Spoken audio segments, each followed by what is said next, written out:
Bakunzi b'urutonde ndizera ko mumeze neza ndabifuriza gukomeza kugira impagarike n'ubugingo nyagasani akomeze abari kuri ubu ngubu rero icyo nkuzaniye inkuru yivuga ko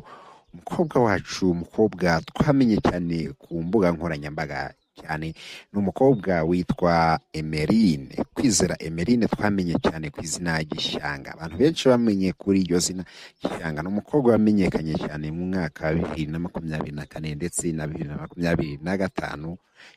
itangira uyu mukobwa rero yaramenyekanye kubera ibyamuvugwagaho bigiye bitandukanye umukobwa rero kuri ubu ngubu nyuma yo kuva mu kigo gikururirwamo abantu babaswe n'ibiyobyabwenge kuri ubu ngubu yagarutse mu isura nshya nk'uko yabitangarije abakunzi be abinyujije ku rukuta rwe rwa Instagram. Akaba yasabye abakunzi be gusiba mu mitwe yabo Emeline wa kera ko kuri ubu ngubu atakiriwe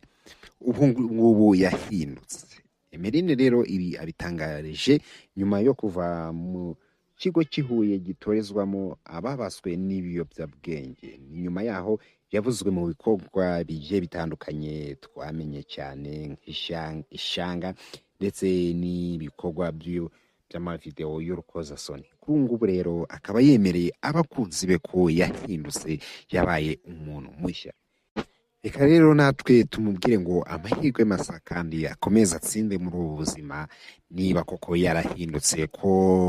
agomba kubaka sosiyete akava mu byo yari arimo akaba umuntu mushya.